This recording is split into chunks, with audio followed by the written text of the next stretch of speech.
subject of today's video. I'm going to attempt to do a deep hollow form. I'm going to do a vase because I've never done one before. Strange things you miss out on. And this is what I'm going to use, a piece of ash. It's got quite a lot of bark intrusion, but I'm going to narrow that section away. So let's see how we get on.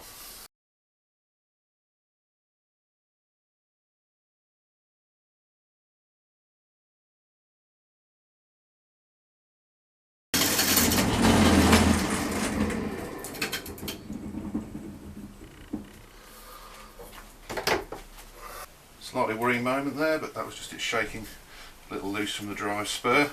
So I'm going to concentrate on just getting this end cut down and getting a nice strong tenon on it, which I can then mount with instead of doing it this way.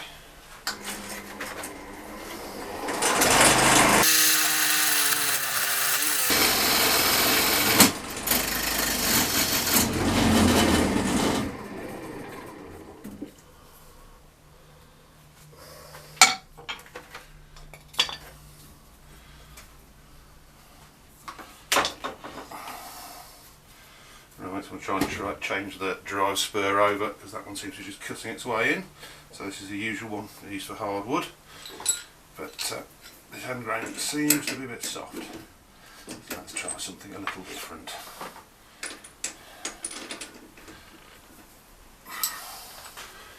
Okay, now back on a broader spur which seems to give me a much more solid grip. Let's see if we can get that tenon on.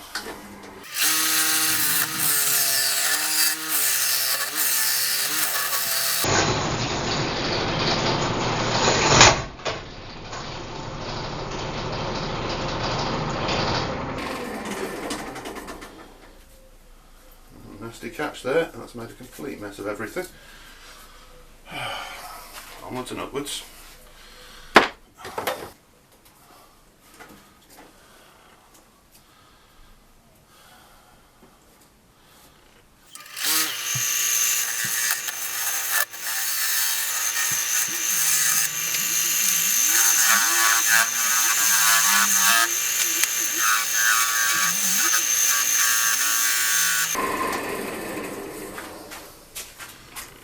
I've reversed it to put it onto the chuck, so I've got a more solid grip on this, and then let's see if we can get it into round and start doing some shaping.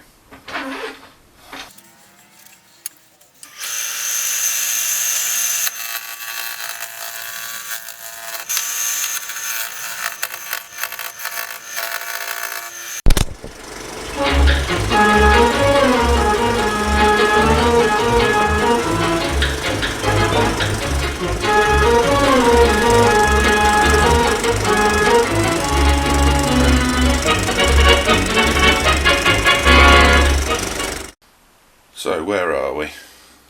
The bark inclusion continued on down, so I've narrowed it down. It's concerningly about half the diameter of the eventual piece, which is going to make cutting this neck very exciting. I've had to go for this shape because it's sort of what the wood dictated. I'm liking the grain pattern, had a few cracks in it which I had to fill with CA glue. And here we go into the hollowing process, and I'm a little nervous. We'll see if this one explodes. I'm going to put on some safety kit and get well out of the line of fire while I hollow this, and we'll see where we end up. Wish me luck. I'm going to start by taking this nub off, and then we'll start working our way down very gently and see where we get to.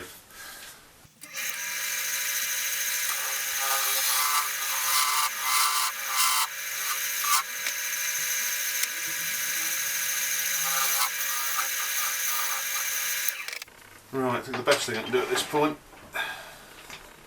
is drill out the centre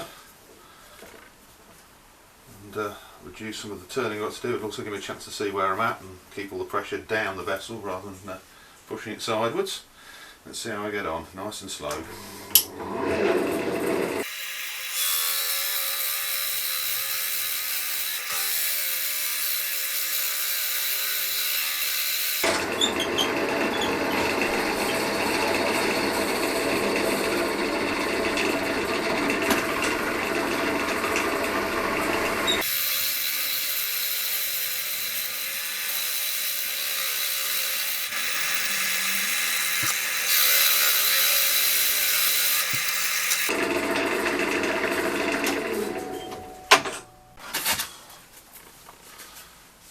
So the good news is, having bored down past the bark intrusion, it doesn't actually come into the centre of the piece, which is good news. So that hopefully means this neck's going to be a little more stable than I was fearing it might be.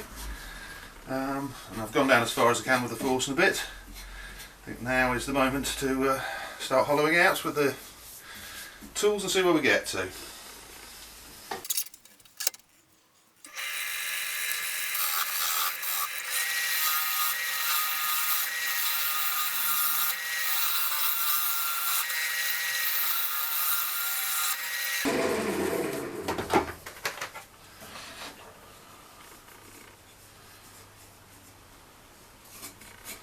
That was fairly quick, I think, because I'm cutting with the grain, sort of interside grain, or not end grain anyway. That's cutting really well. So I think it's time to switch over to the rounded cutter.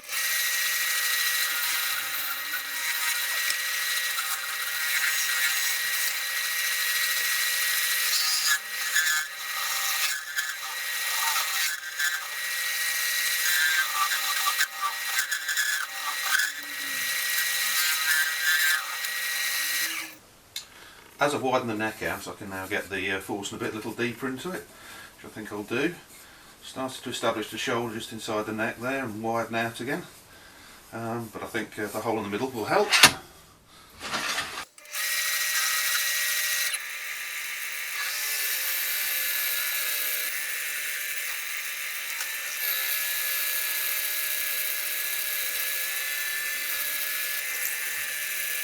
I've changed out the rest and I've put this sort of box one on, which will allow me to reach just inside the mouth of the piece without touching it.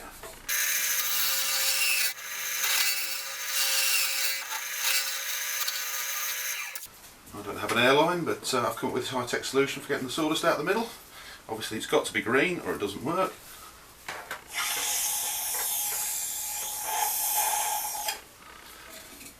But it works.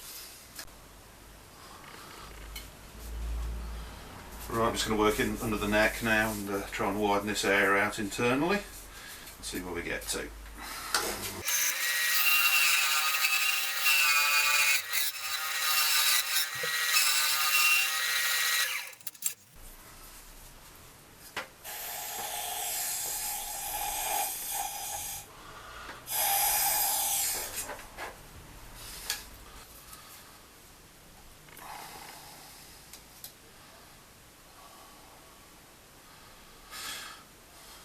Right, still got a little way to go, but that's working very well. Just shaping it out under that shoulder. Think about getting it drilled a bit deeper.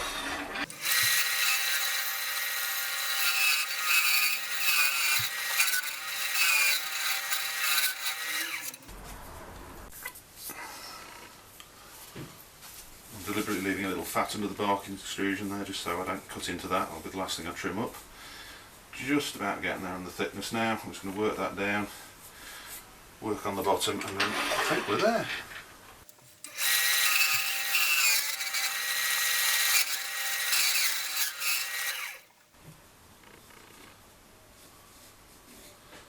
It's coming along nicely.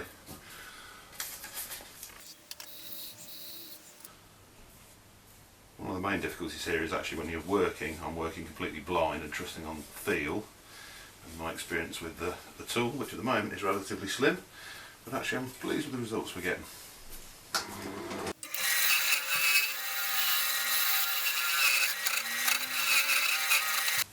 I've pretty much got the shape I want now. Just need to do some smoothing out and get the final into it. The bark exclusion is just coming through now as I'm shaving it away, which is sort of what I was after. So I can actually see through it. So let's get this finely shaped. Right,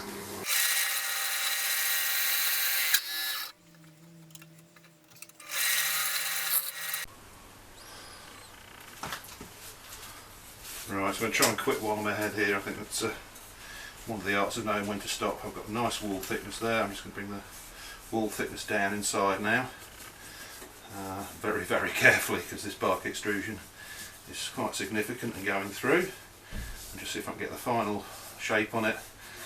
Maybe not as deep behind as I want to, but I think in this case I'm going to call it quits. I can get a piece out of it rather than risking it exploding on me.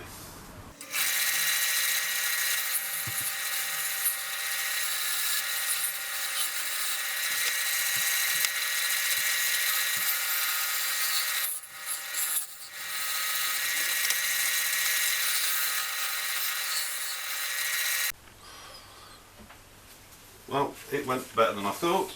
We survived, and I've got a piece out of it, so I'm going to stop here. I'm fairly happy with the profile.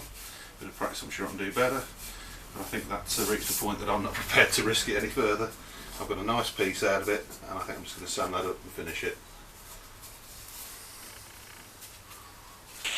So, with the rain coming down this evening, we finished off the vase.